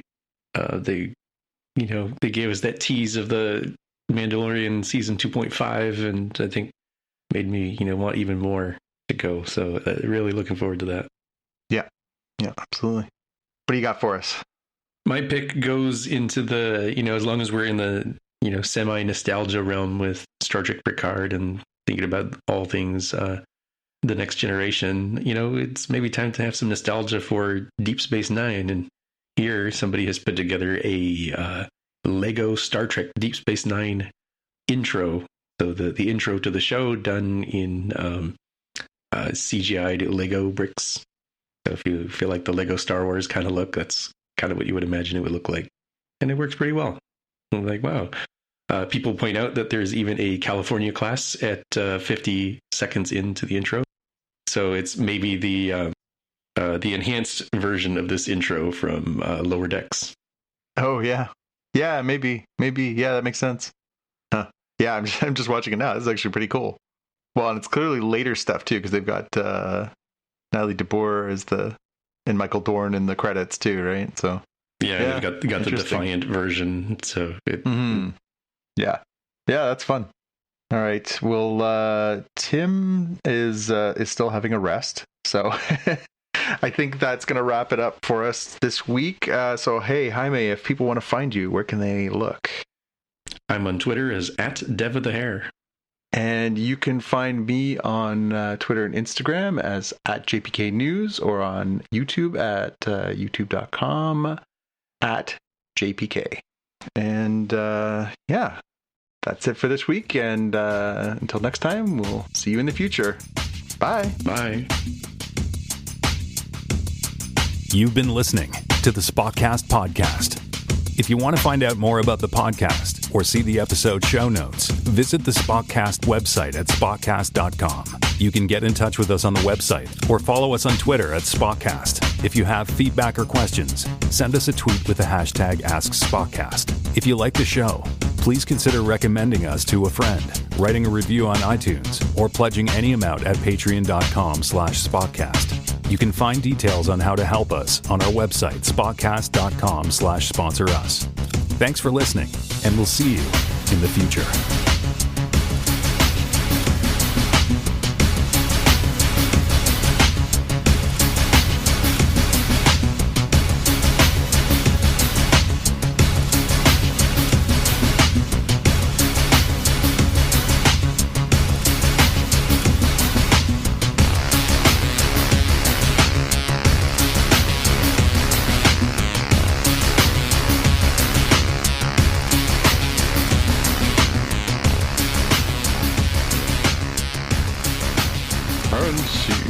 My best Tim now. Just in the off chance that Tim is able to loop this back in, because he can always just pretend he was here in real time. This Hello Tomorrow, I had to look it up, and I realized it's the Apple TV Plus show with the retro futurism angle to it, right? Where it's what if it was 1950s style of living, but you could go live on the moon, kind of stuff, spaceships and all that sort of stuff, like kind of Jetson-y, kind of Happy Days and Jetson-y kind of take on it, but I think it's a drama of some sort. I've not seen this myself. I'm not sure how many episodes are out. Yeah, I didn't. Is this is it actually on now, or is this something coming soon? Let's see. First episode date according to Google was Friday the 17th. So I think they've had. Okay. The premise here, according to Google, is in a retro futuristic world, a charismatic salesman, Jack Billings, leads a team of fellow sales associates determined to revitalize their customers' lives by hawking timeshares on the moon. And it's Billy Crudup. Oh, yeah. That's interesting. Yeah, I'm just watching the trailer now. It's really interesting. I see Hank Azaria, and interesting. This might be worth checking out. Good job, Tim. Oh, the episode guide, given the date, so it looks like they're half an hour each episode. And it looks like they dropped the first 3 episodes, and episode 4 comes out on Friday the 24th. So I see. Okay. So do you have a subscription to Apple TV Plus? I do. I had the free 3 months for whatever reason that Apple Wallet decided to give me a promotion, and then I sort of just kind of kept it coasting because we're watching. We caught up on the 3rd season of Servant, and then we're gonna catch up here on season 4 and start watching that real time. And I caught up on Ted Lasso, and I'm like, well, it's not that far away till Ted Lasso season 3 comes out, so this will help fill in some of the what am I spending my Apple TV Plus dollars for? Stuff like Hello Tomorrow would be good. Yeah, I found myself, especially with our conversation last week about Netflix and the relative value of Netflix, especially as they are sort of reining things in. I found myself sort of looking at the grand scheme of everything and thinking, well, what do and I don't watch? And I know Tim has definitely gone down the rabbit hole on a lot more Disney Plus, and I think you have as well. There's certainly shows on there that are on my radar, but it has not become a habit for me to go and sort of browse what they have in the same way that it has for Netflix or Crave here, which is sort of our stand-in for HBO Max and even Amazon and Disney Plus. It really is still the sort of the fourth option for me. So I don't find myself going there nearly as much. In spite of the fact that, I really enjoyed Ted Lasso. I actually enjoyed the Foundation series a fair bit. And there have been other things that I've watched on there and enjoyed. And I know they're producing high quality stuff. It hasn't become a reflexive habit to go and look there. So that's how this stuff like this sort of falls through the cracks. And I found myself looking at that and being, well, I'm paying like whatever it is, $9 a month. I'm like, I really should either use it or lose it because, I probably done. And I think it was like the day after I thought that they dropped Ted Lasso. So I would just like to say, get out of my head, Apple. Because clearly they knew I was thinking about pulling the plug and they were like, oh, hang on. We got Ted Lasso and Season 3 for you. Yeah, I feel like some of the issues that I run into with these streaming services is that they're not finding the right balance between, the things that I want and the things that they want. And there could be some overlap there, right? So I think, I'd like to see more of the show me stuff that I would intelligently want to watch and critically like filter out stuff. Like if it's like, hey, Star Trek Picard, new episodes, like, great, that's smart. But once I've watched the episode, you don't need to show me that anymore, right? That doesn't have to be the marquee anymore. Like you literally know exactly how far I got through that episode. You don't need to have the dumb carousel promoting it to me like as if it's new. Like, what am I going to watch it again? I'm going to watch the episode again? Like, oh, okay, maybe. But like, you can take that opportunity to show me something that would be related to like, oh, did you like Star Trek Picard? Here's these other things that you might be interested in. And I think that in some cases, they also like promote some stuff like, bro, I'm not going to watch CSI, whatever city that is. Like, I never watch those, right? Show it to somebody else who's like seen every episode across every series, every season's great. But for me, I'm like, just literally don't even waste my time with that. It makes it harder for me to find some of these possibly hidden gems, like a Hello Tomorrow. Of like, I never browse through the Apple TV Plus archive because it just isn't presented in a way that's meaningful to me. Instead, I end up using either something like Just Watch and discovering that, oh, this is on Apple TV Plus, or I got to dig up that link that Tim had of like, here's literally everything that's on Apple TV Plus. It's a blog page that keeps getting updated. Like that's silly that I have to go to these external resources to understand what content you have that I want to watch. Yeah, for sure. I wanted to ask you about Ant-Man and the Wasp: Quantum Mania. Something we didn't talk about in this episode. So I haven't seen it yet. As far as I know, Tim hasn't seen it yet. A bit of a busy week, but I think, we'll probably make an effort at some point. Do you think you'll go to the theater to see this, or do you think you're going to hold out for Disney Plus on this one? The reviews have not been favorable. They've sort of said, it certainly fits into the big picture, but it's not by far the best of the Marvel bunch. Yeah, I'm because of the mixed response, which I guess it's worth mentioning that it is hard to foresee what this is, given that on Rotten Tomatoes, the critics say 49% and the audience says 84%. So maybe average those out, and that's the truth in the middle. So I don't know where this fits, but it doesn't seem, because of that, it doesn't seem compelling enough for me to be like, oh, let me just go see it in theaters. Maybe I'll change my mind if you folks go watch it and you tell me, well, it's so great, you should go check it out. Otherwise, I might just wait for Disney Plus. And I feel like for me, having just seen Wakanda Forever recently on Disney Plus when it came out, felt like it was a nice movie, but I also felt like it wasn't its own movie. Like it felt like it was trying to set up other movies as a more primary thing. And I give it a little bit of a pass because it's really hard to make a movie when you were planning to have it, which have Boseman and he dies unexpectedly. So I give it, a little bit of a passing grade kind of thing for that. But I don't know what to do with Ant-Man and the Wasp because I have tried not to get into spoiler territory. So I don't know if it is suffering from the wants to be not a filler, a bridge the gap movie, or if it's its own movie and people don't like what it is. Like that's what I can't tease apart without getting into spoilers or accidentally spoiling myself. Yeah. No, you're right. I think it's hard to know what it is specifically that people are finding. They it isn't really sitting with them. I've heard a few people say, that Jonathan Majors as Kang is amazing, but it seems like almost too big for something as, pardon the pun, small as Ant-Man and the Wasp. I'll be really curious to finally get to see it. I think I kind of fall into the same area of Marvel movies and shows that Tim is with Star Wars, which is to say, he says there's no such thing as bad Star Wars. It's just degrees, right? Marvel's still kind of that for me, there's certainly some stuff in the Marvel stuff that I am fine with that some people are very adamantly disliking.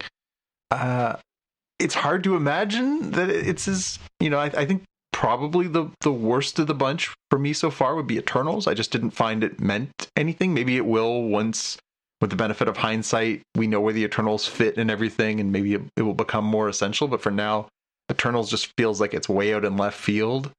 I do really wonder, how bad could it be? Now, these could be famous last words, but how bad could it really be? I mean, I like the actors. I like the scenario. I mean, I guess I'm really curious. But that being said, I was out last weekend, so that, a day after it came out, and I went to a couple of local comic shops. I was out, had a day to myself, so I kind of went and did a little browse, stopped at a couple of shops. And I like to chit chat with the people in there just to sort of see what's cooking. And a few people said, so, have you gone seen it yet? Are you going to go see it this weekend? And I sort of said, yeah, no, I'm not, I'm not really a first day person anymore. I certainly was pre-pandemic. I don't think I really am anymore. But there was still a lot of talk about it. And there was certainly a lot of interest, amongst the sort of, the hardcore. But then they're also the hardest audience to please. So, who knows? It's also kind of hard for me to tell what is almost like grading on a curve, but a really unfair curve where it's like, oh my gosh, this movie is such a bomb. It's like, well, is it going to make its money back? Well, yeah. It was like, well, then it's not a bomb, then, is it? I mean, is it huge and gold like some of the bigger ticket earning movies? Maybe not, but it feels unfair for some of these things to be viewed from the MCU as like, well, this is a failure versus, this is kind of like in the sort of lower half of the tier of what they have. Yeah. I mean, how many? Oh, sorry. I was going to say, how many movies do they have now? I haven't seen the latest count, but it's like, dozens by now, right?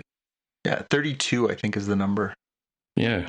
I mean, they can't all be good. Yeah, I mean, or they can't all be like, oh my gosh, each one broke a record of the previous one before, right? I mean, I'm sure the investors want that, but it's not reasonable to have that.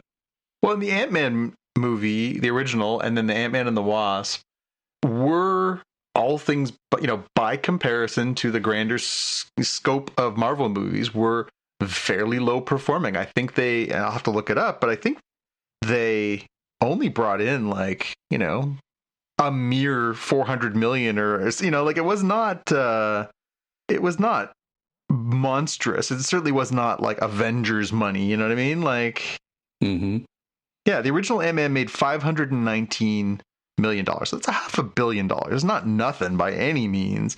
And of course, this was when they were just like rolling.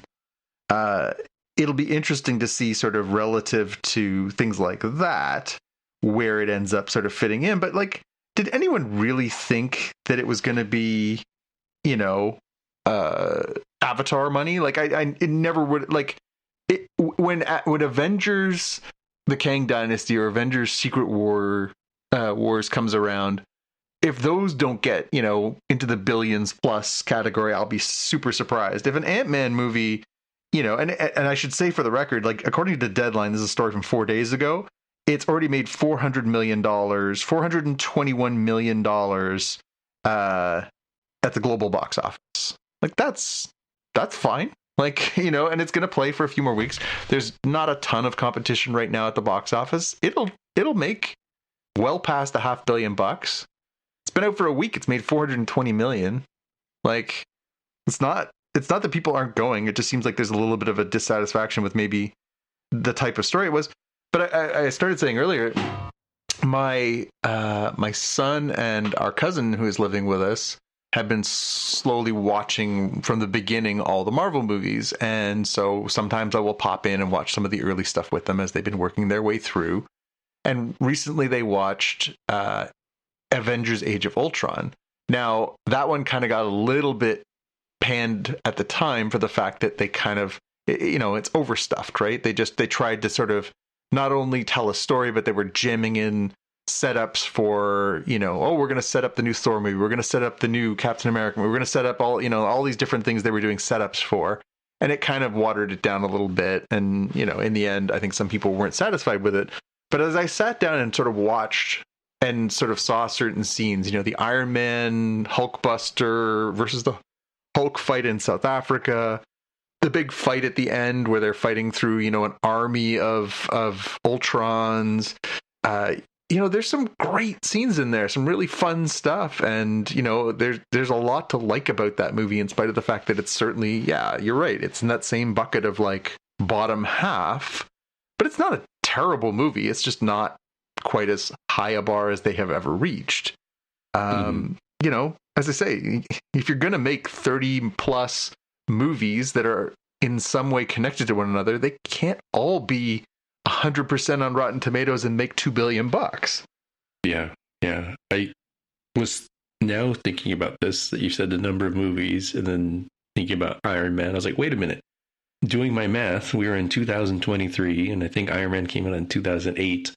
The delta there is 15 years. There are human beings who are, relatively well-formed, speaking, functional human beings who may not literally have existed when this whole thing started.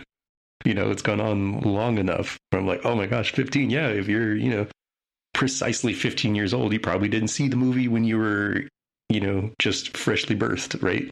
And thinking about it as an ongoing story of things going on.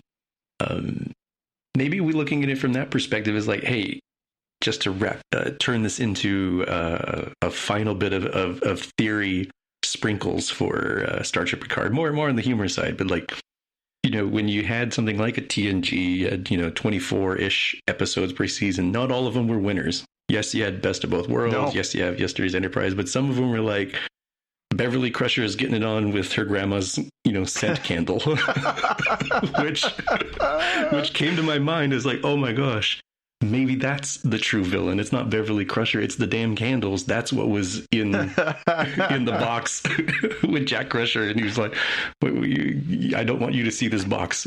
My mom made me get all these candles for some reason. Oh, if there was a I really wonder if they'd have the stones to have an in-joke like that. But yeah, oh my God, yeah, that's a great point. Yeah, I mean, again, you're right. Like, not everything is destined to be, an A-list classic, and it's funny, and honestly, like, I feel like it almost speaks to the quality of the films that Kevin Feige and Marvel have put out over the last, as you say, 15 years, that there have been so many like absolute crackers in there. We have gotten Civil War and Winter Soldier and Endgame and Ragnarok and these just absolute bangers in there that yeah, it does sort of cast a bit of a shadow over some of the lesser, and I hate using that term, but lesser movies. But yeah, I think that's realistic. I just took a quick look to see what the total was for Ant-Man and the Wasp, and the number that I'm seeing is 622 million US. I think it's safe to say that this movie's probably going to outpace both of those, and we're still in sort of a quasi-pandemic era too.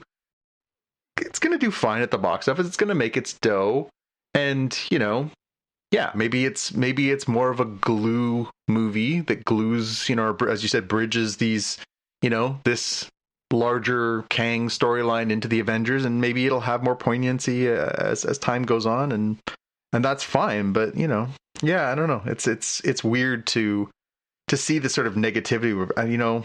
People are, I don't know what their expectation levels are. They had to do a bit of a reset at the end of, after Endgame. They lost, obviously, Robert Downey Jr. They lost, all these different, key players, Scarlett Johansson and they had to take a different tack. They had to build new stories and new characters and build them up and elevate some of the characters they'd already had. Can't be a killer every time. I am now. I may eat these words by next week, so we'll see. I'm surprised that people aren't saying, what if Killmonger and Kang the Conqueror fought each other? Oh yeah, that's Creed 3. I'm surprised more people aren't talking about this. It's a weird coincidence for these to be coming out so close to each other. Yeah. Well, and there's always these weird collisions too. Like there was a weird, there was like a romantic thrillery kind of movie a number of years ago with Josh Brolin and Elizabeth Olsen, right? Where it's like, so Scarlet Witch and Thanos have gotten it on in this movie, and now they're like taking swings at each other in this other movie. It's like, that's kind of weird. But I mean, yeah. I don't know what the time difference is, but not seeing, again, trying not to spoil unless I'm not seeing what Kang the Conqueror looks like. But like, man, if he looks like he does in Creed 3, he is beating up Paul Rudd. There's no way Paul Rudd is standing up to that guy. He looks huge. Oh, I saw some of the pictures where he had his shirt off. That he is jacked. He looks fantastic.